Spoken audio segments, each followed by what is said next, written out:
Witches, Tiffany here on Bewitching.Bemused. Today I want to talk about replacing common ingredients and tools that are often used in witchcraft. The reason I wanted to talk about this is because in almost every book geared towards beginner witches, beginner practitioners, it talks about all these different tools that you'll want to have on hand. Can they be useful? Yes, absolutely. But are they necessary? No. And they can also get really freaking pricey. So one of the most important takeaways for this is, of course, that you don't technically need any of these tools, any of these ingredients. The most important part of your craft is you. It's your mind, your intention, your visualization and imagination, your energy, and your focus, which I've talked about before in my correspondence rants, which I can direct you to over one of the corners. At the end of the day, these correspondences and these tools are really just that. They're just tools that you use to help magnify your focus, magnify your intent. We use these ceremonially, and we also use these ingredients and items as a way to symbolize and to sort of help you achieve the state of mind that you need for manifestation. That's just keeping it simple for now. But of course, I'm here to give you actual replacements. I'm not just gonna say like, yeah, you don't need it, don't worry about it.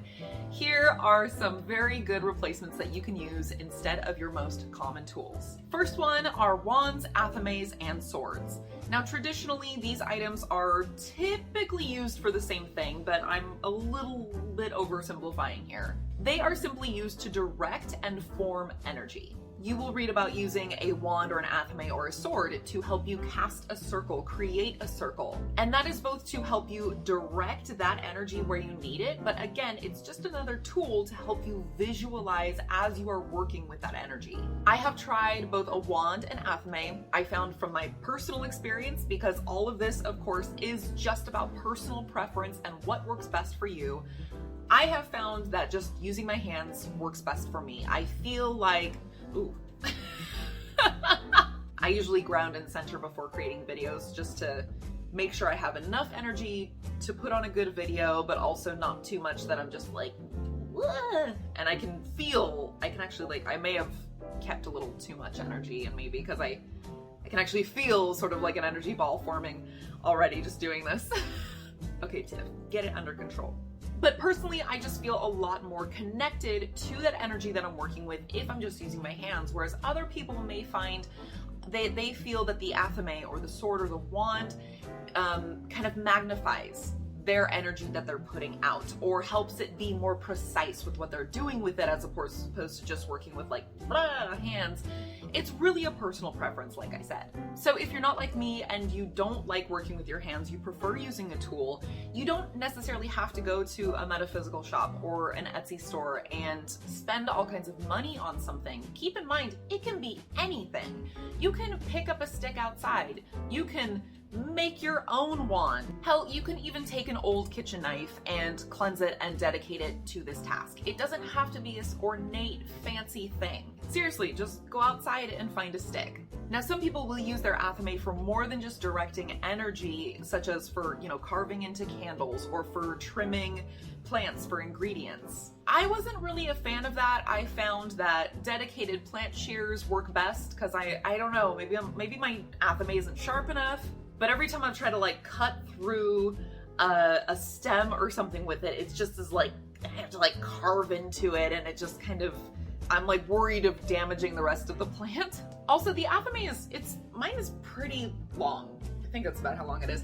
And if you are holding the handle here and you're trying to use the tip to carve a precise sigil or symbol into a candle, I always felt very clumsy with that. So, sometimes I'll use like a pin for sewing or a sewing needle, but I'll also use a compass, the point of a compass, because I find that, first of all, it's already got a bit of a handle with it, so it's easier for me to grip onto, but I'm close enough to it that if I'm carving into a candle, I can get more precise. Whatever's on hand that works for you, really. You just need something pointy and sharp. I know that a lot of people believe that if you have a tool you use for magic, you should only use it for magic, and that's a fair point. Some people don't agree with that, and some people do. But I mean, there's nothing wrong with like finding a mundane item and repurposing it for this task. Again, it doesn't have to be something fancy you found on the internet or at a store, metaphysical store. You could go to an office supply store, buy a $3 compass, and then cleanse it and bless it. The universe is not going to be elitist about what the tool is or what its original purpose was. Number 2, cauldrons. Get a heat-proof bowl or plate. That's literally all it's for, is burning things in it. So you don't have to go online and buy an expensive cast iron cauldron specifically just to burn things in. You just need something that's heat-proof and safe. Number 3, divination tools. Now, there's a lot out there. You could use tarot, you could use runes, you can use pendulums. I do talk about making your own pendulum in my video on pendulums, which is, again, linked in one of the corners. I never remember. Well, in that same vein, you can also just easily make your own tarot cards. Buy a pack of index cards. You can get them at the dollar store for a few bucks, or a buck, I guess it would be at the dollar store. And you can just write on them. They just have to be functional. They don't have to be fancy. They don't have to be that artistic if you're not a very artistic person. Or if you just want something cheap and easy to practice with, just write 6 of Pentacles. Carve your own runes, or you can find, get popsicle sticks or tongue depressors and draw the runes on them. They're essentially going to work the same way. Make your own. You don't have to, again, go out and spend a bunch of money. Number 4 would be crystals, oils, herbs, incense, all that other stuff. Again, I'm just going to leave you with the correspondence video. I'm not going to go into a rant about it. But again, you don't need all of it. Use your own symbolism. Now, in addition to creating your own correspondences, it can be as simple as going to the kitchen and pulling herbs from there. But one thing that I do want to highly encourage is foraging for your own items. You can find seeds, bark, twigs, rocks, shells, soil, petals, leaves, full plants, different types of water. They're really easy to go out and find your own. Just like you can fill up a jar with water and charge it under a new moon or a full moon. You can even collect fur and feathers that your own pets shed. I've talked about when my rabbit sheds, I collect some of his fur and I hang on to it, and I often use it in things for like luck or abundance spells. You don't have to go online and try to identify each and everything that you found and try to find different correspondence lists for these things. Use your own intuition here. Also think about where you found it. Think about all of the symbolism that comes with it. Perhaps you pulled a pebble from a running river and it's smooth, right? It has been smoothed down by time and water just rushing over it, but it is still strong. It is still resilient. I mean, there's lots of different things that you could use that in correspondence with. Factor in what season you found it in, what kind of landscape or climate you discovered it in. What does it look like? What does it feel like? What does it smell like? And bring up your own symbolism to create your own correspondences for these items. It's as simple as going out, and if you spot something that you just, I need this, ask for it, leave an offering behind. If you take something from a plant, dribble some water at its roots, or say a blessing, say thank you, pick up some trash that's in the area. Foraging is not just about being thrifty, but it's also about being ethical to your land. You aren't going out and buying crystals from a major manufacturer who is potentially getting those crystals from a mine that is causing pollution, or it is not taking very good care of its miners. You are also going out and you are opening your eyes to new things. You will find that when you start looking for these items, you will have a new awareness that begins to open to nature and the world around you. You will also find that you have a new connection and a new appreciation for and to the earth, and with these beautiful natural things around you. I also find that it puts something very personal into it that connects those ingredients to me specifically, which of course is a very important tie when it comes to doing magic. So just forage. I highly recommend it. It's a lot of fun too. Next up, candles. Now this is a big one, and this is actually a question that inspired this whole video. A lot of people can't use candles. They may live in a dormitory where they're not allowed to burn things, or they have really bad asthma and the scents or the smokes just really aggravate it. There's lots of reasons people can't use candles. But here's the thing, and once again, I'm oversimplifying. If we're going by the rules of sympathetic magic, think about what using a candle in a spell represents. Well, if you're trying to manifest something, by carving into it and lighting it, you are igniting that intention. You're bringing it to life, right? You're charging it up. That's one purpose. Another purpose is banishing, destroying, burning. You are carving something into it or burning a piece of paper with something that you want gone from your life. So you are symbolically destroying it with the candle or the candle flame, and therefore wanting to manifest that banishing, that destruction, whatever, in your actual life. So if we just break it down to that symbolism, there's a ton of other ways you can do those two things. So if you're trying to banish or release something, what else can you do? Write those same things that you would carve into the candle on a piece of paper and rip it up. Bury it, throw it away, put it in the freezer. If you're trying to ignite a manifestation, to bring it into your life, think about creating an energy ball with your hands and speaking that intention into it and throwing it out. Think about, again, the same thing that you would carve under that candle, write it on a piece of paper and bury it, and then grow a plant on top of it. Blow it into the wind, or hey, just use an electric candle. There's nothing wrong with that. Again, one of my favorite things you guys know I love saying when it comes to witchcraft is get creative. Really break down your spell and understand what the purpose of this candle is, because then you can easily find a replacement. And finally, your altar. Now, altars can be used for a multitude of things. For some people, they're a workspace. For other people, it is a place of worship for their deity, where they put out offerings, they pray to them. And for others, it's just a place that's sacred to them, where they can get in the right headspace, they can focus. It's where they meditate, and to them, it's a spiritual and divine place without having a specific deity tied to it. And for some people, it's sort of all three or a mix of the above. So again, once you understand the purpose of something, you can easily find a replacement for it. Keep in mind, you don't need a big fancy altar, like ever. It's not absolutely necessary.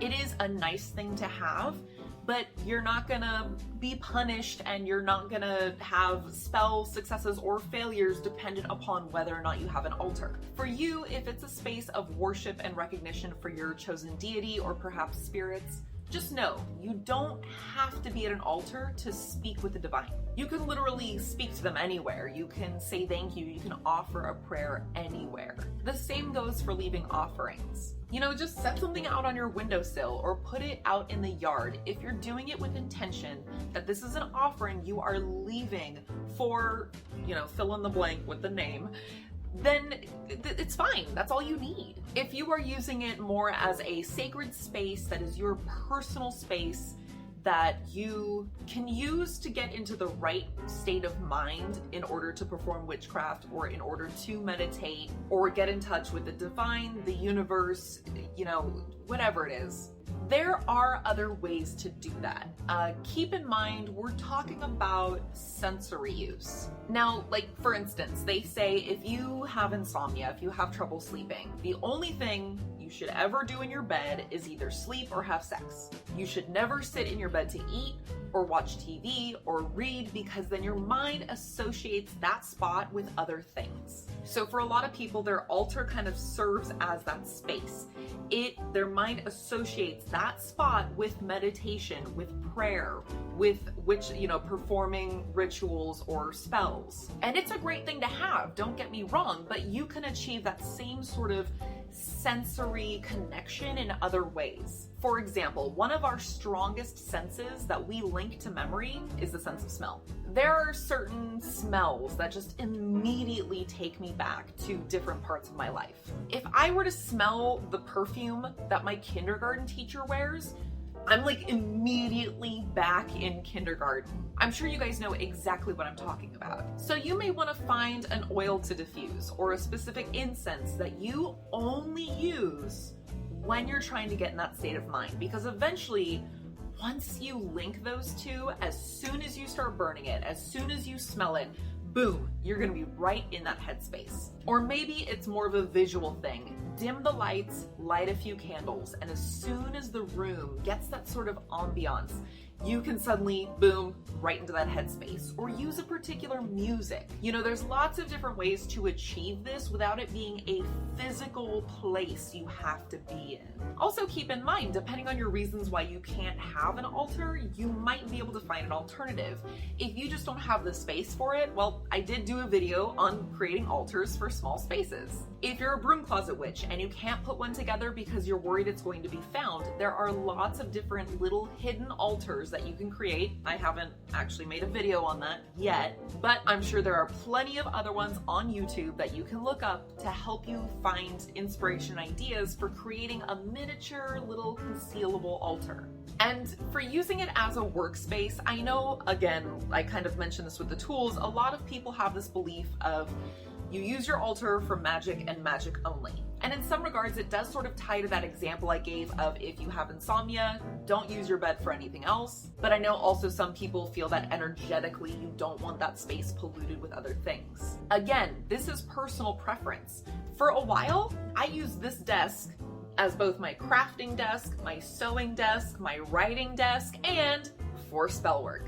I had no issues with it. Sometimes I had to cleanse it energetically first, but for the most part, I was able to still focus and separate, and I had no issues with it. Personal preference.